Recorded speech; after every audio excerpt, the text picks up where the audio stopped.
This meeting is being recorded. Alors bonjour et bienvenue dans la Pet Food Ethic Community. Aujourd'hui, j'ai l'honneur de recevoir le PDG de la ration ménagère Helmut. Bonjour Maxime. Bonjour Gilles. Voilà, bon, c'est toujours un plaisir de recevoir des gens qui fabriquent de la Pet Food éthique, hein, parce que c'est pas le tout de dire aux gens qu'il faut mieux faire manger leurs animaux, mais encore faut-il qu'il y ait des gens courageux qui investissent dans de la bonne alimentation. Donc, Helmut, ça fait déjà un petit moment que je suis les produits et donc que j'ai scoré tes différentes formules. Donc, on est à 3 formules pour chat et 3 formules pour chien, hein. C'est ça, exactement. Voilà. Et donc, avec des saveurs. Donc, Alors, c'est poulet.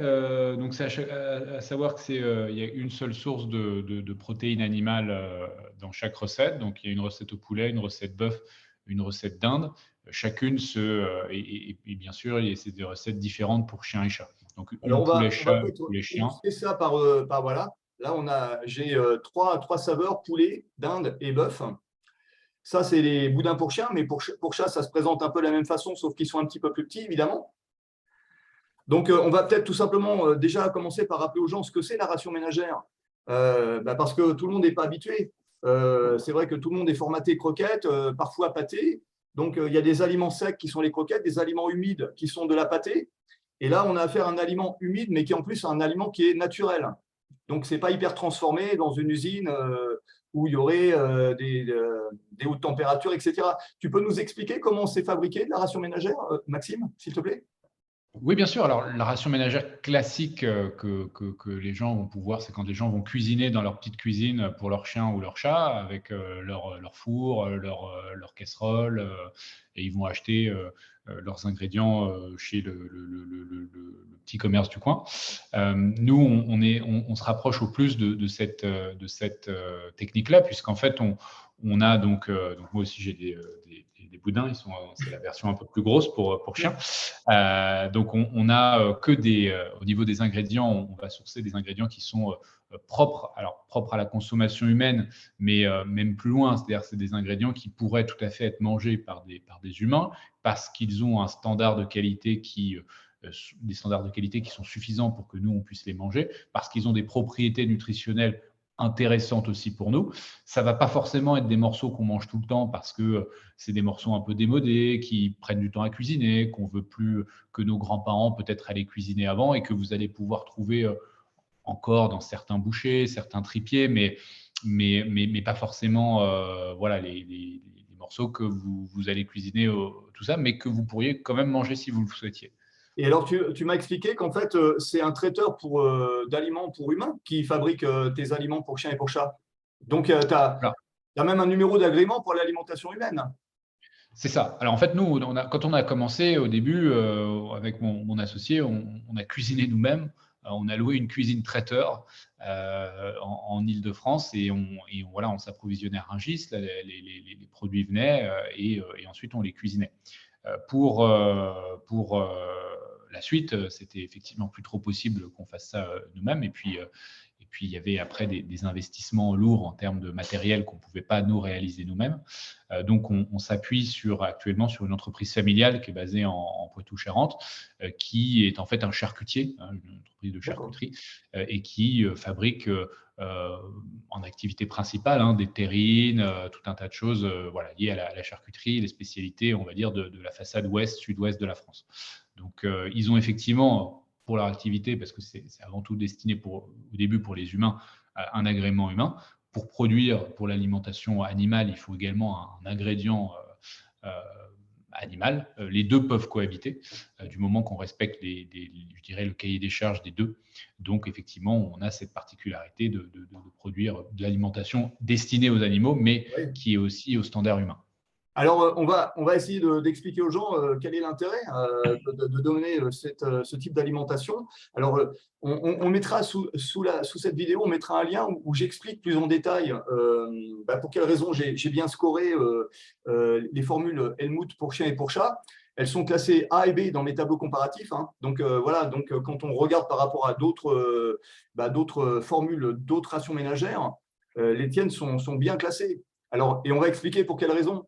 Donc, la pet food éthique s'appuie sur le fait qu'on va essayer de se rapprocher au mieux d'une alimentation qui serait celle qu'un chien ou un chat pourrait trouver dans la nature s'il était à l'état sauvage.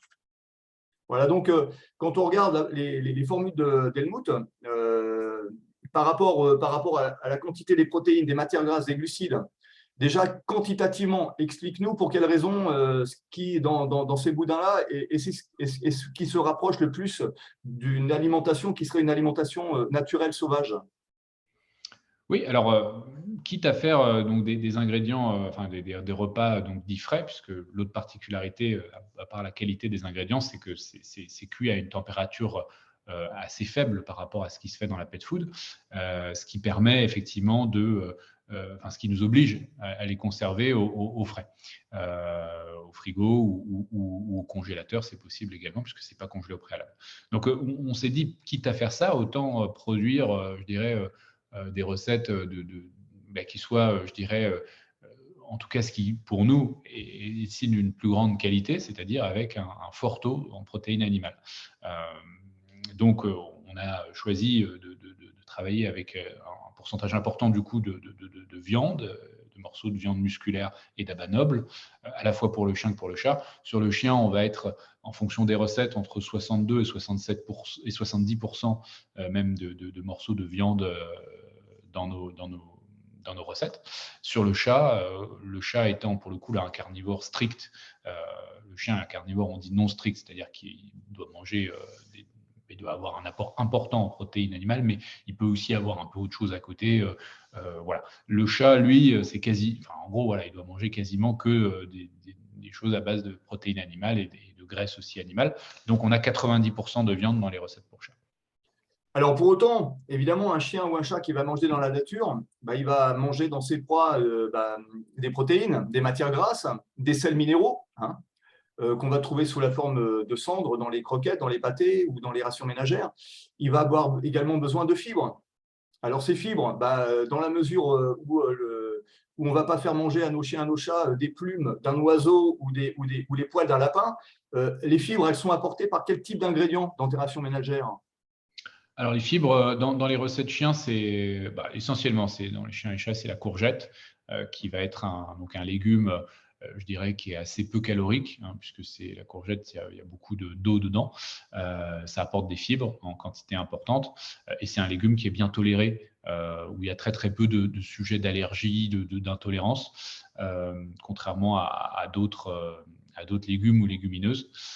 On a aussi dans les recettes chiens uniquement un petit peu de carottes, pas chez les chats, qui apportent aussi un petit peu de fibres, même s'il n'y a pas que ça dans les carottes.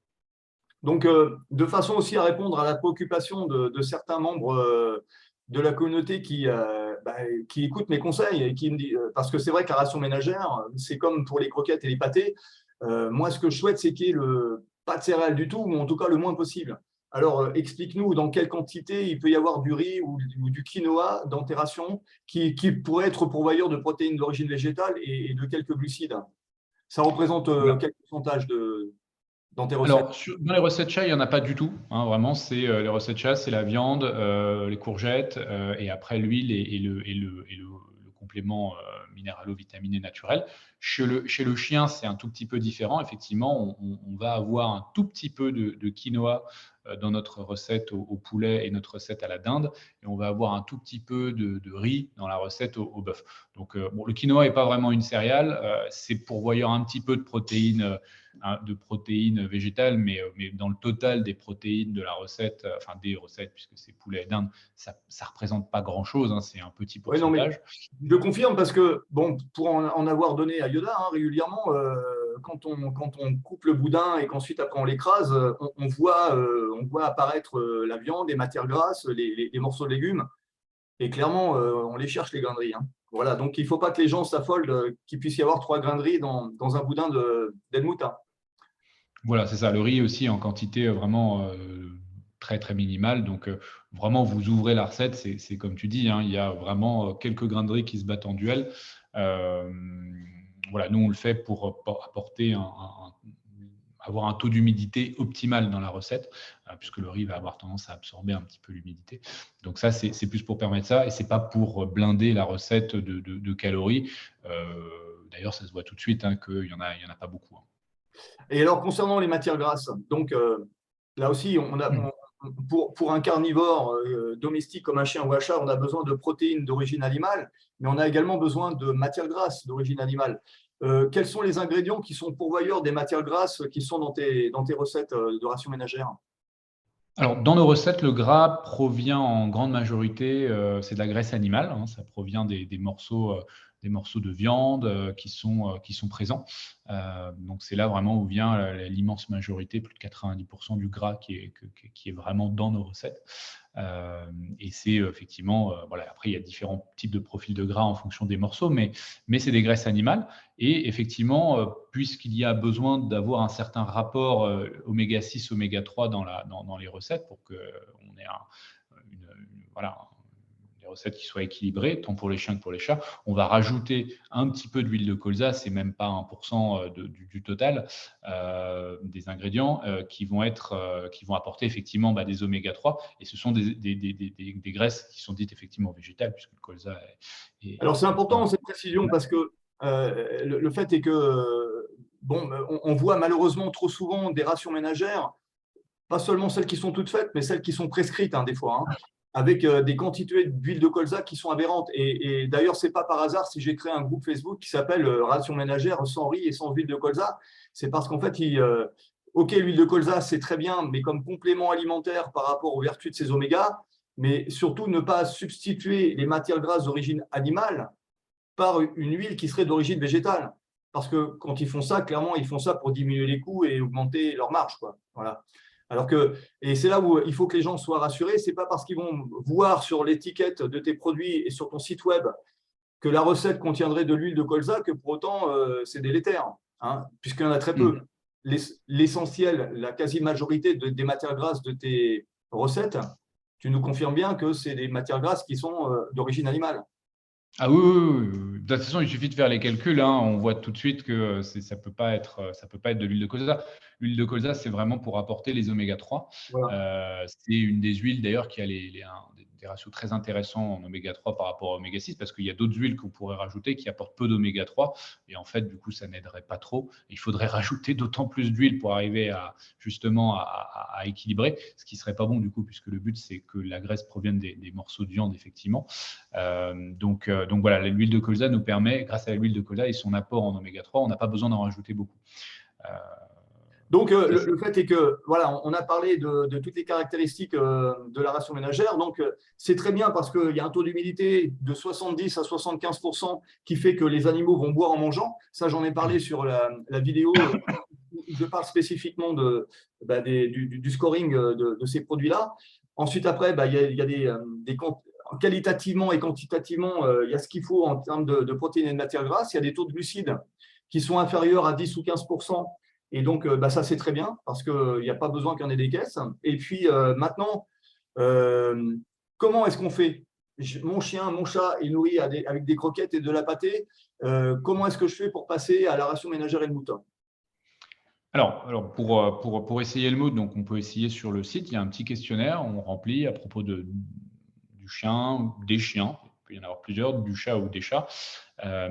On a une recommandation, donc on pose un certain nombre de questions, une demi-douzaine de questions sur le chien, son âge, son poids, son niveau d'activité, s'il est castré, stérilisé ou non.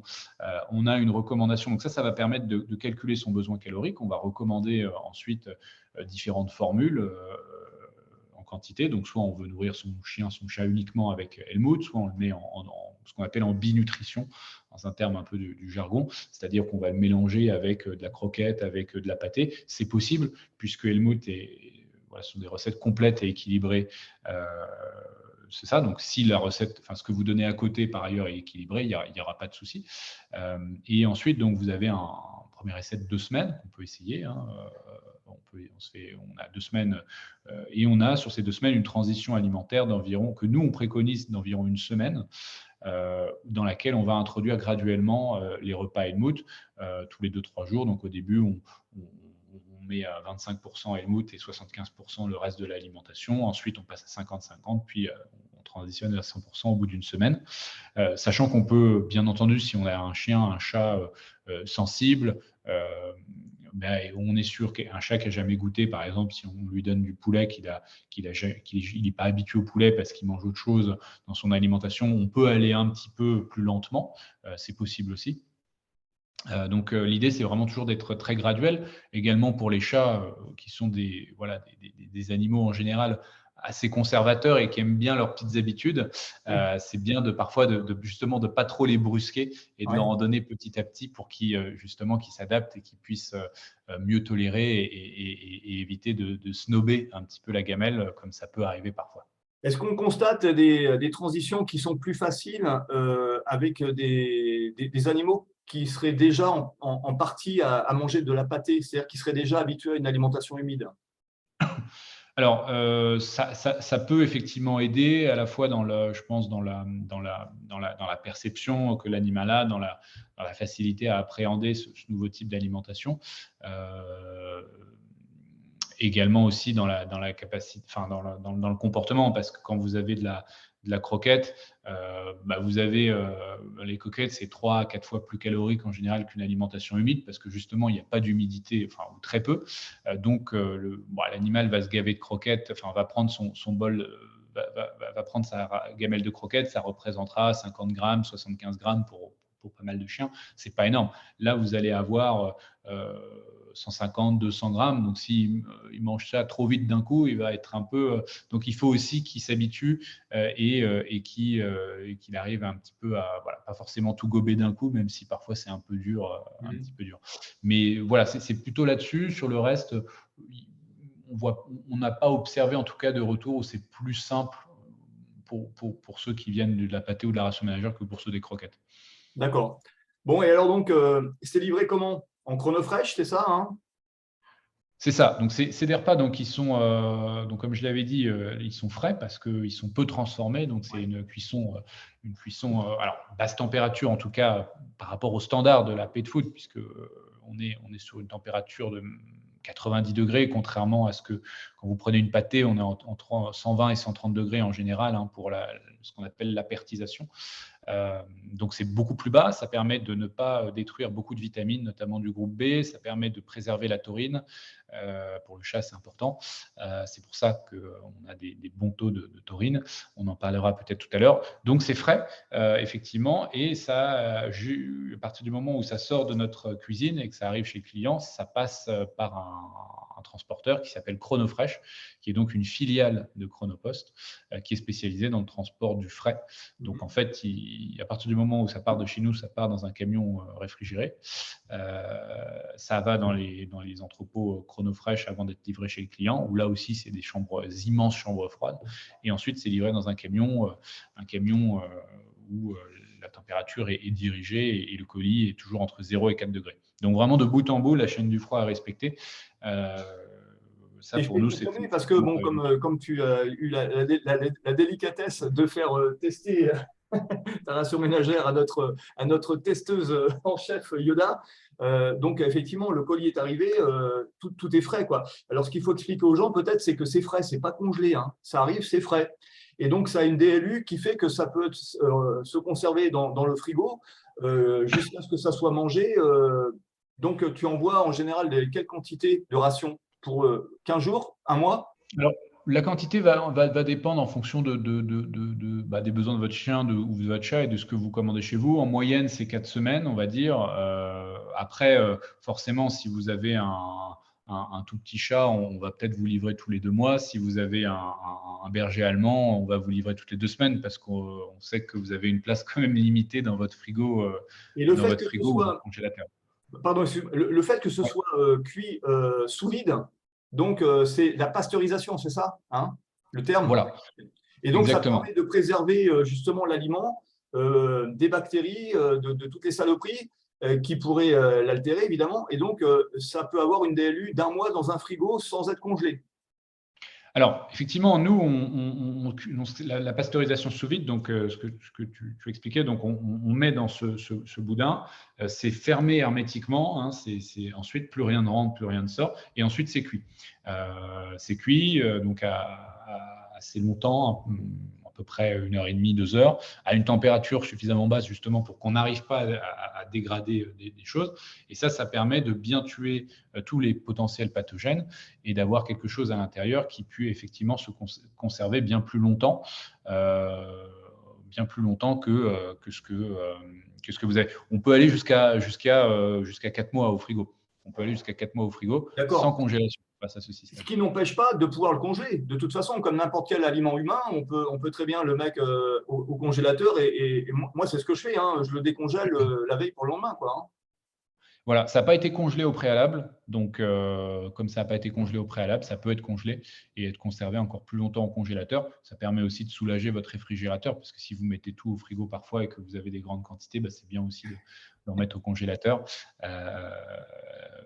Voilà, donc faut garder de la place pour les tomates. Exactement.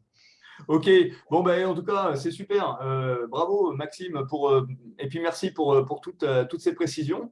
Donc maintenant on va proposer aux gens hein, qui auront vu cette vidéo d'aller regarder dessous pour voir les liens. Il y a un lien qui va donc rediriger vers ton site web hein, de façon à ce qu'ils puissent faire une simulation, sachant qu'ils ont le choix entre de la pension complète ou de la binutrition. Hein. Voilà. Déjà pour faire un premier essai, hein, de façon à voir si c'est concluant. Mais bon, en général, il n'y a pas photo, quoi. Les animaux, ils aiment bien ça. Hein.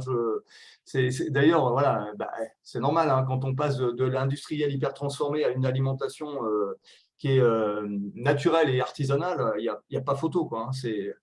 Bon, enfin, le fait est qu'il faut que chacun fasse son expérience pour voir la validité de tout ce qu'on leur conseille. Bon, Maxime, merci de nous avoir donné toutes ces informations.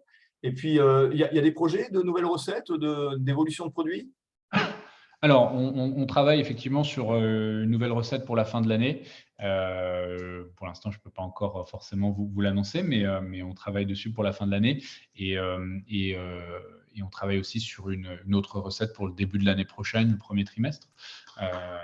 Voilà, ça, c'est des recettes qui sont régulièrement réclamées par notre communauté. Donc, voilà, je pense que certains qui vont nous suivre sauront de quoi je parle. Et sans vouloir te tirer les verres du nez, c'est simplement un changement de saveur ou c'est carrément quelque chose de différent? Alors, c'est des nouvelles recettes. Enfin, c'est vraiment des recettes avec toujours sur le même cahier des charges qu'on fait, mais avec des nouvelles, des nouvelles viandes, par exemple. Voilà, oui, parce que c'est vrai qu'on pourrait très bien concevoir qu'il puisse y avoir plein d'autres choses en dehors du bœuf, du poulet et de la dinde, quoi. Exactement. Du lapin, il pourrait y avoir du poisson, du saumon, du pangolin même. Hein, ouais.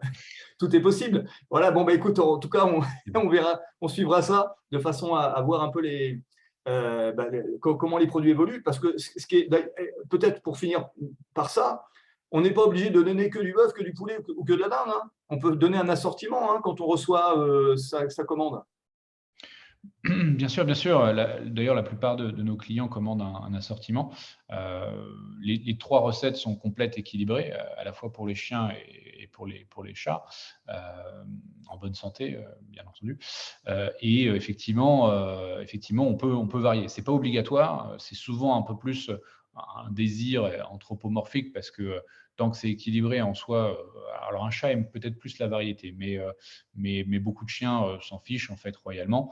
Mais effectivement, c'est bien aussi si on a la possibilité de varier aussi un peu les plaisirs, voilà, au moins pour nous, et puis pour l'animal aussi. On va savoir peut-être qu'un jour, on va découvrir que nos chiens ont aussi la perception du goût et puis peut-être du fait d'être sensible au fait de pouvoir varier un peu ses plaisirs et ses goûts, quoi, hein. Mais bon, en attendant, le fait est que tu as 3 saveurs qui peuvent permettre déjà, en tout cas, de pouvoir satisfaire des animaux qui voudraient de la variété, quoi. Et ça, c'est mieux ça que de donner tout le temps la même alimentation, je pense. Hein. Après, bon, chacun en pensera ce qu'il veut. Hein. Merci Maxime. Merci beaucoup Gilles. Je te souhaite une bonne prospérité. Et puis, on se donne rendez-vous dans quelques mois peut-être pour faire le point sur Helmut et sur les nouveaux produits. Très bien, avec plaisir. En tout cas, bienvenue dans la Pet Food Community, de la Pet Food éthique. Et puis on va essayer d'inviter plein de gens à nous rejoindre sous différentes formes. que ce soit pour l'alimentation éthique qui soit sous forme de croquettes, de pâtés, mais là, précisément, de rations ménagères, parce que finalement, peut-être que la meilleure croquette, ça sera celle que nos chiens et nos chats ne mangeront pas, bah, parce qu'on leur donnera une alimentation naturelle, tout simplement. Revenir au naturel. Merci Maxime. Merci beaucoup. Et à bientôt. Au revoir.